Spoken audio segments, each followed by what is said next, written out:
তো আপনাদের কি মনে আছে প্রায় 2 মাস আগের ঘটনা, একটা আমের বীজ আমি মাটির তলে পুঁতে রাখছিলাম আর একটা আমের বীজ আমি টপের মধ্যে রাখছিলাম। চলুন আজকের ভিডিওতে আমি আপনাদেরকে ওইটাই দেখাবো যে ওই বীজগুলোর মধ্যে থেকে কি কোনো গাছ বেরিয়ে আসে নাকি ওইভাবেই আছে। আর আমি পার্ট 2 তে আপনাদেরকে দেখাইছিলাম যে বীজটা আমি টপের মধ্যে দিয়েছিলাম ওই বীজটা অল্প একটু গাছা শুরু হয়েছে। আর প্রথমে আমি যে বীজটা মাটির তলে দিয়েছিলাম ওই বীজটা দেখতে এলাম, কিন্তু এখানে আসার পর দেখতেছি যে এই বীজটা মাটির তল থেকে এখনো বের হয়নি। এবার চলো টপের মধ্যে থাকা গাছটা দেখা যাক, কিন্তু এটা দেখার আগে তোমরা যারা মনে করো টপের মধ্যে থাকা গাছটা বড় হয়েছে তাহলে তোমরা সবাই আমার চ্যানেলটিকে সাবস্ক্রাইব করে রাখো। আর যারা মনে করতেছো টপের মধ্যে থাকা গাছটা বড় হয় নাই তাহলে তোমরা সবাই আমার ভিডিওটাতে লাইক করে দাও। আমি এই টপটা যে জায়গাটার মধ্যে রেখে দিয়েছিলাম ওইখান থেকে বের করে নিয়ে আসলাম, কিন্তু বের করে নিয়ে আসার পর আমি তো পুরাই অবাক, কারণ এই আমের বীজটার মধ্যে থেকে আম গাছটা 2 মাসের মধ্যে অনেকটা বড় হয়ে গেছে। কিন্তু এই আমের গাছটা ভালোভাবে যত্ন না নেওয়ার কারণে আমের যে মূল পাতাগুলো সেগুলো পচন ধরে গেছে। আর এই ভিডিওটার পার্ট 4 দেখতে চাইলে আপনারা অবশ্যই কমেন্টে জানিয়ে দাও। আর আপনারা যদি এই ভিডিওটার পার্ট 4 দেখতে চান তাহলে আমি এই গাছটা যত্ন নিব ফল হওয়া পর্যন্ত। আর এবার আমি এই গাছটাকে একটা ভালো জায়গার মধ্যে রেখে দেবো, কারণ এই ভিডিওটার পার্ট 4 আপনাদেরকে দেখাইতে হবে।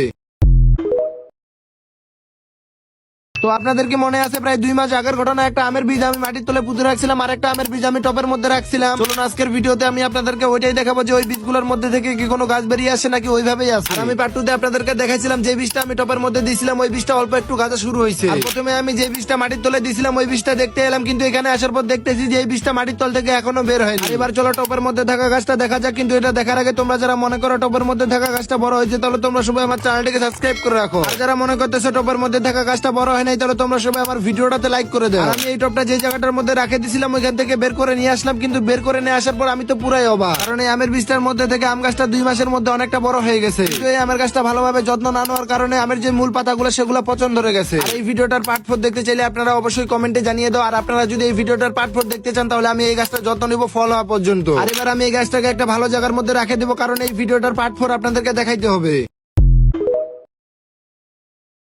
তো আপনাদের কি মনে আছে প্রায় 2 মাস আগের ঘটনা, একটা আমের বীজ আমি মাটির তলে পুঁতে রাখছিলাম আর একটা আমের বীজ আমি টপের মধ্যে রাখছিলাম। চলুন আজকের ভিডিওতে আমি আপনাদেরকে ওইটাই দেখাবো যে ওই বীজগুলোর মধ্যে থেকে কি কোনো গাছ বেরিয়ে আসে নাকি ওইভাবেই আছে। আর আমি পার্ট 2 তে আপনাদেরকে দেখাইছিলাম যে বীজটা আমি টপের মধ্যে দিয়েছিলাম ওই বীজটা অল্প একটু গাছা শুরু হয়েছে। আর প্রথমে আমি যে বীজটা মাটির তলে দিয়েছিলাম ওই বীজটা দেখতে এলাম, কিন্তু এখানে আসার পর দেখতেছি যে এই বীজটা মাটির তল থেকে এখনো বের হয়নি। এবার চলো টপের মধ্যে থাকা গাছটা দেখা যাক, কিন্তু এটা দেখার আগে তোমরা যারা মনে করো টপের মধ্যে থাকা গাছটা বড় হয়েছে তাহলে তোমরা সবাই আমার চ্যানেলটিকে সাবস্ক্রাইব করে রাখো। আর যারা মনে করতেছো টপের মধ্যে থাকা গাছটা বড় হয় নাই তাহলে তোমরা সবাই আমার ভিডিওটাতে লাইক করে দাও। আমি এই টপটা যে জায়গাটার মধ্যে রেখে দিয়েছিলাম ওইখান থেকে বের করে নিয়ে আসলাম, কিন্তু বের করে নিয়ে আসার পর আমি তো পুরাই অবাক, কারণ এই আমের বীজটার মধ্যে থেকে আম গাছটা 2 মাসের মধ্যে অনেকটা বড় হয়ে গেছে। কিন্তু এই আমের গাছটা ভালোভাবে যত্ন না নেওয়ার কারণে আমের যে মূল পাতাগুলো সেগুলো পচন ধরে গেছে। আর এই ভিডিওটার পার্ট 4 দেখতে চাইলে আপনারা অবশ্যই কমেন্টে জানিয়ে দাও। আর আপনারা যদি এই ভিডিওটার পার্ট 4 দেখতে চান তাহলে আমি এই গাছটা যত্ন নিব ফল হওয়া পর্যন্ত। আর এবার আমি এই গাছটাকে একটা ভালো জায়গার মধ্যে রেখে দেবো, কারণ এই ভিডিওটার পার্ট 4 আপনাদেরকে দেখাইতে হবে।